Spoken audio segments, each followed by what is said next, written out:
श्रीराम समर्थ श्रीराम भाग 112. संतांच्या चरित्रामध्ये एक मोठं वैशिष्ट्य असतं.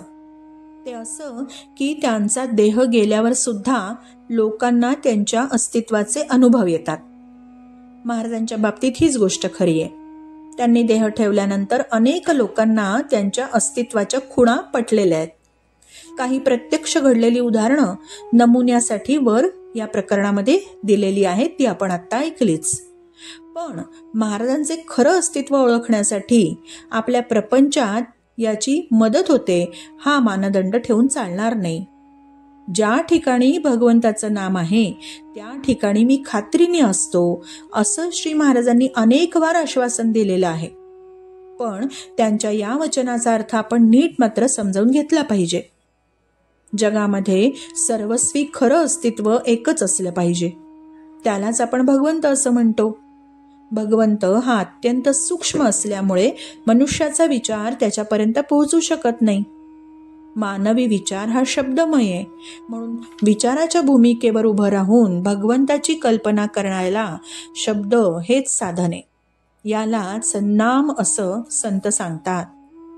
ज्या अंतःकरणात नाम आहे म्हणजे ज्या अंतःकरणामध्ये भगवंताबद्दल प्रेम, आस्तिक्य बुद्धी, भाव, निष्ठा, श्रद्धा आहे, तिथे भगवंत विशेष प्रकट झालेला आहे असं संत समजतात. भगवंताबद्दल आस्तिक्य बुद्धी असणं म्हणजे स्वतःबद्दल नास्तिक्य बुद्धी असणं. एका म्यानामध्ये ज्याप्रमाणे दोन तलवारी राहू शकत नाहीत त्याप्रमाणे मी आणि भगवंत एका अंतःकरणात राहू शकत नाहीत. शिवाय संत हे भगवंताशी एकरूपच झालेले असतात. म्हणून जोपर्यंत मी खरा आहे तोपर्यंत महाराज खरे नाहीत. भगवंताचं नाम घेणं म्हणजे आपल्या कर्तेपणाचा अभिमान कमी करणं. नामाचं प्रेम लागलं म्हणजे कर्तेपणाचा अभिमान कमी होतो आणि तो कमी झाला की साधकाला महाराजांचं अस्तित्व प्रगट होऊ लागतं. साधक नामामध्ये रंगू लागला म्हणजे त्याचं कर्तेपण कमी होऊ लागतं. नंतर तो जे जे कर्म करतो त्याचं फल महाराजांच्या इच्छेवर तो सोपवतो आणि हे साधलं की त्याला एक प्रकारची शांती मिळते. यशापयशाचं सुख दुःख होत नाही. महाराजांच्या इच्छेने सर्व गोष्टी घडतात असं म्हटल्यावर म्हणजे कर्तेपणा त्यांच्याकडे दिल्यावर आपली स्वतःची इच्छा अशी काही उरत नाही. तिथे यशापयशाचं महत्त्वच उरत नाही.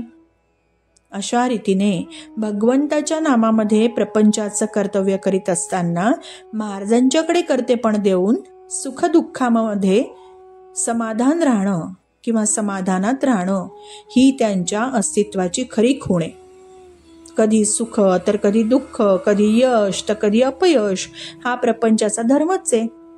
आणि हे ओळखून आपल्या जीवनामध्ये घडून येणाऱ्या सर्व घटना महाराजांच्या इच्छेने आणि सत्तेने घडून येतात अशी खरी जाणीव ज्याच्या अंतरंगात उमटली त्याला त्यांचं खरं अस्तित्व समजलं आणि त्यालाच त्यांचं रहस्य थोडं तरी उमगलं. थोडं म्हणण्याचा हेतू असा की साधकाच्या या अवस्थेमध्ये प्रपंच सत्य आहे ही भावना राहतेच. म्हणून हा पक्ष गौणच आहे. मी खरा नसून तेच खरे आहेत हे सांगण्यासाठी जेथे मी उरतच नाही ती खरी पूर्ण अवस्था. तिथे मी त्यांना जाणतो हे देखील संभवत नाही. सांगण्याचा मुद्दा इतकाच की महाराजांच्या अस्तित्वाची खूण बघत असताना ते प्रापंचिक अडचणी किती दूर करतात हे न पाहता सर्व प्रसंगामध्ये आपलं नाम आणि आपलं समाधान किती टिकतं हे मात्र प्रत्येकाने पाहावं. श्रीराम समर्थ श्रीराम.